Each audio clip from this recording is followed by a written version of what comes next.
If time is money and stagflation steals our money and kills our retirement, then it stands to reason that executive stock options are stealing and killing our time. Consider the $697 million that Steve Case received for marketing with false accounting the merger of AOL and Time Warner.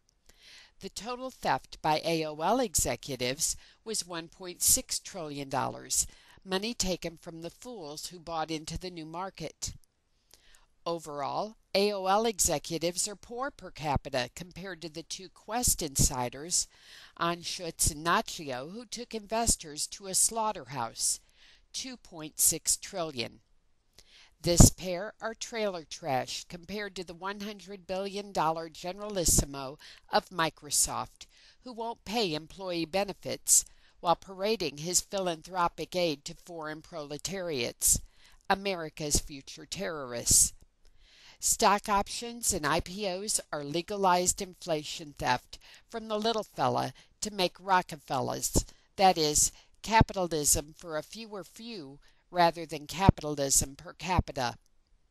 Whether your everyday money is cheapened in buying power or your retirement money is cheapened by greedy executives, you are a victim of inflationary suffering. Of the people who have lived in the last 10,000 years, about one-third are still alive, with population expanding even faster. There are no political or economic leaders who have a grasp of how all human inflationary suffering is based on too many human beings. Sinflation was described as price inflation due to shortages of products in the face of the same amount of money. Sinflation occurs when a family on fixed income has one more child. The purchase of other needed goods and services is curtailed by money taken by the new kid. Sinflation occurs when a nation encourages a proletariat, big litters. Sinflation occurs when a civilization fornicates beyond the means of Mother Earth to provide goods and services. Legislation is inflationary suffering caused by legislators. Habitual politicians legislate human activities that, like a cancer, consume time but do not create any time. That is, government programs that do not solve problems. The laws of the land govern the use of our time. Government, that is, politicians, are the ultimate economic and social time managers. Because legislation alters people's current time to pursue illogical and immoral activities, it is a subclass of curflation. Legislation can be identified by people using the expression, "and it's legal." Legislation grants economic and tax privileges beyond the problem-solving time creation value of the privileged recipient. The cheapening of human time can come from legal or illegal activities. With corrupt politicians for sale to the highest bidder, there really is no big difference between the legal and illegal theft behind inflationary suffering. And to whom do the politicians bend an ear for timeless advice? While an idle mind is the workshop of the devil's mass production comes from economists' addled minds. Inflation is more than a cheapening of money. It is a cheapening of human time, that is, inflationary suffering. There is nothing magic about it or its cure. The following sections build on the primary causes of inflationary suffering, whether from inflation or deflation of money. Deflation of money is a form of inflationary suffering. The 1930s depression was an example of monetary deflation with great inflationary suffering, a phenomenon that we are about to repeat.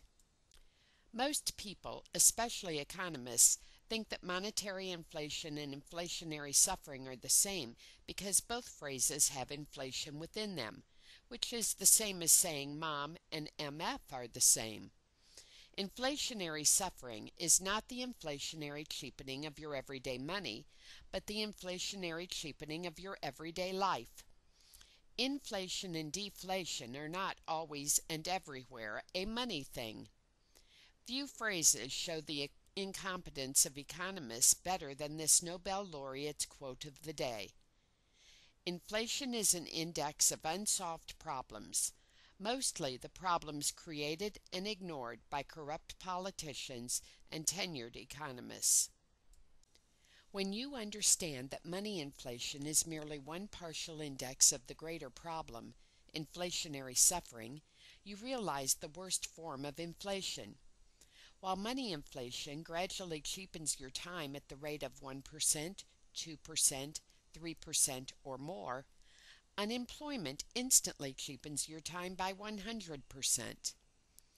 Unemployment is the worst form of inflationary suffering, yet unemployment from increasing usury rates is the prime anti-inflation tool of the Federal Reserve System.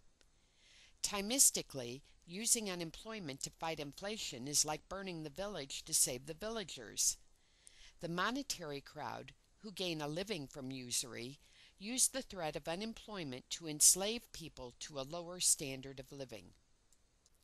At an annual meeting for the Federal Reserve System decision makers in August 2001, just before 9/11, Alan Greenspan said that the Fed did not have the information to tell where the economy was going.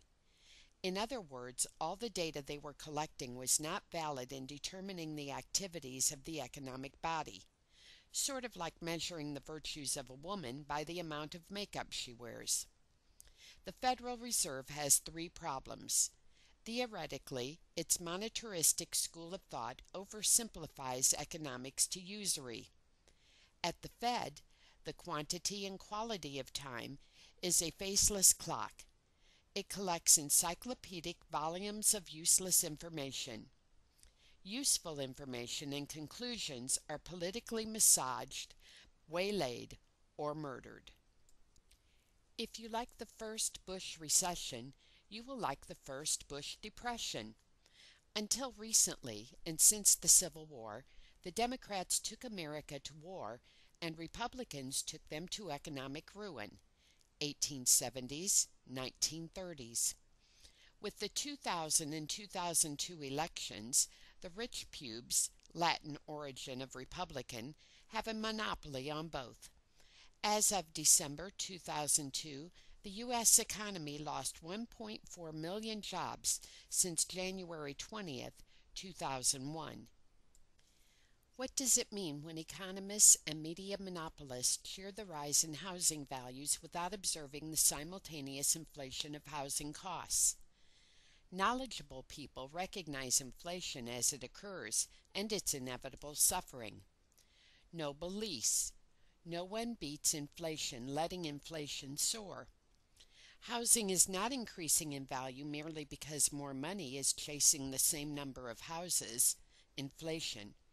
Not only is an inflationary bubble like the stock market, but it is the money pulled out of the market into real estate that is inflating house prices as the same money did stocks. But there is a catch for the average folk who chase and play catch-up. The average investor shows up as the big money leaves at the top of an inflationary market that the big money made. Where are the economists? As Nobel Prizes in economics show, economists are intellectual whores who sell their services to the big global money interests. Where are the politicians? They are the whoremasters and pimps. Capital choice: capitalism or decapitalism. Reminiscent of the roaring 1920s, Americans in the 1990s made a huge capital mischoice, which will not, under present economic schools of thought, be wrung out of the economy for many years, if not decades. The binge buying of overpriced stocks, bonds, land, and money created an overweight business environment that not only now has financial diabetes, but must suffer the pains of dieting or face an early death.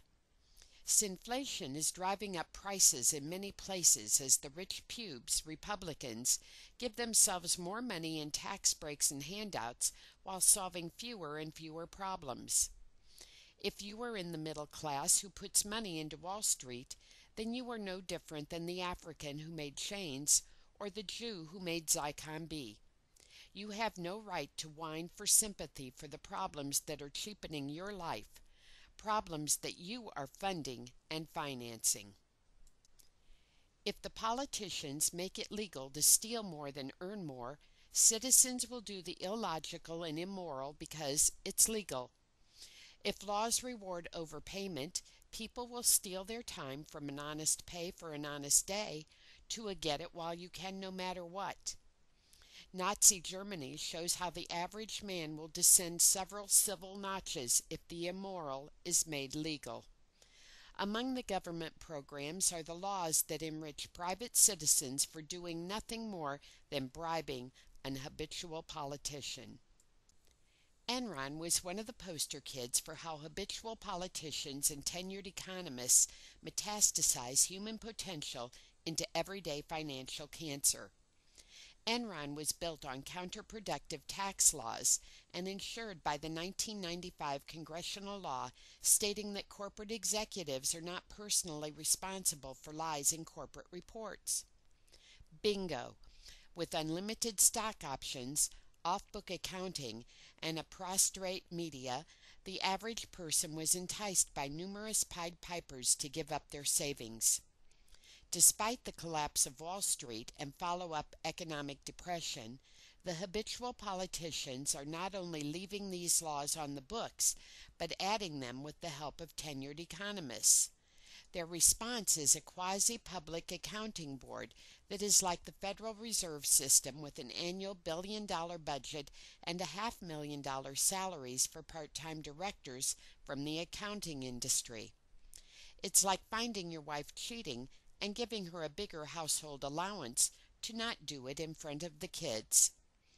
The Depression of 2003 plus could not have happened without habitual politicians and tenured economists.